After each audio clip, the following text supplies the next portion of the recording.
นี่เป็นสิ้นหัวก่อยธรรมดาเนาะแอวเพิ่นได้สาวแอวได้30เนาะสะโพกได้37โดยกระสีเต็มแบบนี้อันนี้แอวเพิ่นอยู่บนนี้เนาะได้7 นิ้วครึ่งแล้วเพิ่นก็แบ่งมานี่เอาตัวนี้3 นิ้วแล้วก็คิดตัวนี้ไว้บัดนี้เฮามาซอกค่าอันนี้เอาตัวนี้มันได้2 นิ้วเนาะจะเอา3 กระเบียดก็ได้คิด3 กระเบียดเลย3 กระเบียดอยู่บนนี้เพื่อเอาไปใส่อันนั้น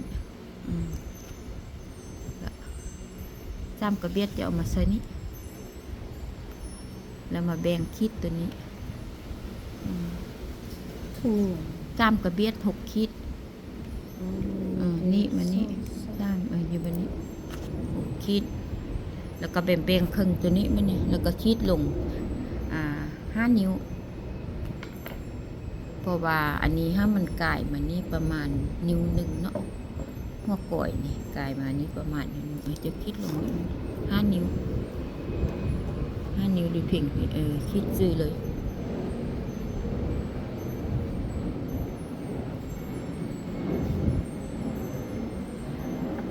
ไม้ตัวนี้ไว้ก่อนไม้ตัวนี้คิดนี่ไว้แล้วก็มาจวยมาเนี่ย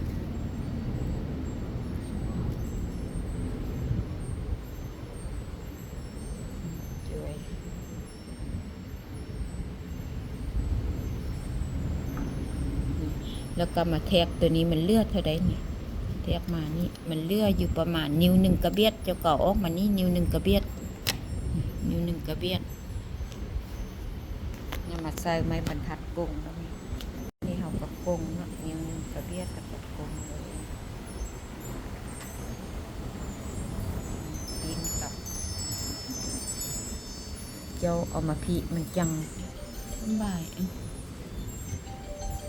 จังบกบงล่าแล้วก็ปีนกลับเลยเป็นกลับกงอันนี้ใดตัวนี้เราจะมาแทกนี้มา5 นี้สิมาเห็ดกีบนี้นะเอาตัวนี้แทก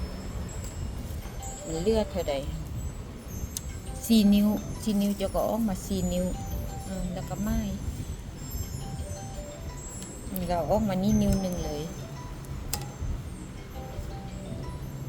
ก็ไม้ครึ่งนี่ก็คิดลงไปคิดลง5 นิ้วการไปยิบเลย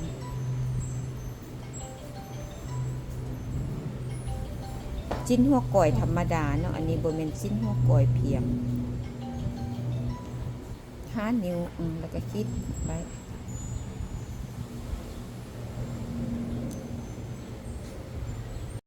โดยเขาสิเอาอยู่ประมาณ2 นิ้วครึ่งเนาะชิ้นหัวก่อยย้อนแดกก็บ่เป็นหยังเนาะเอา2 นิ้วครึ่งแล้วก็กวักมาเลยตัวนี้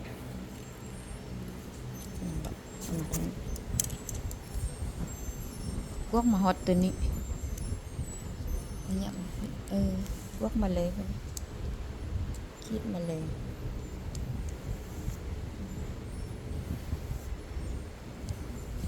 คิดมาครึ่งนิ้วแล้วบัดนี้มาเอาฮอตพิษ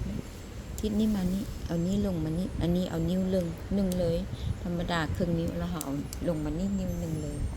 โอเคคิดนี่มาบัดนี้คิดนี่มาบัดนี้เขาก็คิดตัวนี้คิดทางล่างพื้นว่าเขาไปยักกิงคิดให้มันทึกกันคิดไปเลยไปยักกิงเนาะอันนี้ก็เอาลงมาคิดไปเลยอันนี้เป็นหัวก่อยธรรมดาเนาะโบเมนหัวก่อยเพียงเพราะว่าเพิ่นว่าตัดแบบนี้ก็ได้มันโบไล่ขั้นตอนแล้วเขาก็กวกลงประมาณ2 นิ้วครึ่งมันก็สีโบย้อนไล่เนาะโดยย้อนแดนน้อย1กระยามัน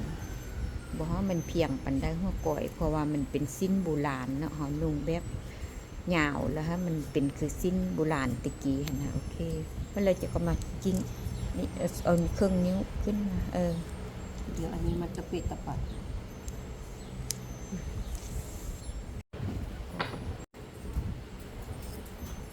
แล้วก็ตัดออกแล้วก็เอาหัวมาใส่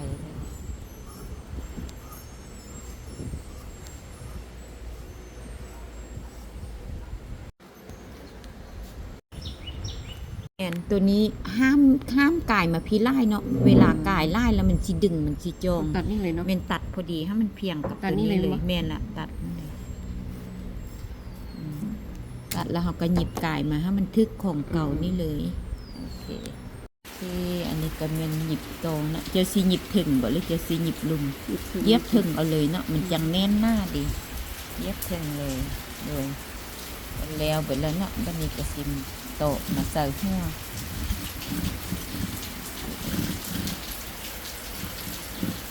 เป็นเข้าใจเพราะว่าเป็นสร้างเก่าแล้วก็บ่ยากมีแต่มาทวนคืนผู้ใดยักมาทวนคืนนำในแก้วก็ได้เด้อเพราะว่าสร้างเก่าบางคนก็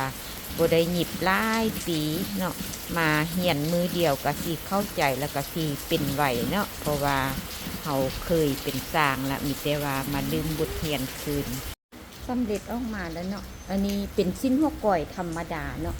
เวลาหัวก้อยธรรมดานี้เวลาเขานุ่งมันก็สิบ่เพียงจิตเนาะแต่ว่ามันก็เป็นจังซี่แหละก็บ่เป็นหยังเนาะลองปินเด้อกระฟอนปินทางก้นมาเอว30สะโพก37เนาะก็สิได้ประมาณนี้แต่ว่ามันย้อนบ่แต่ว่ามันย้อนบ่ก็ย้อนน้อยนึงบ่เป็นหยังเนาะบ่ย้อนเพราะว่าสิ้นโบราณเขาเจ้าก็นุ่งย้อนน้อยนึงเนาะโอเคเป็นอันสำเร็จไปด้วยดีสร้างเก่ามาศึกษาใหม่เนาะโอเคจื้อเราบอกปะเนี่ยจื้อแล้ว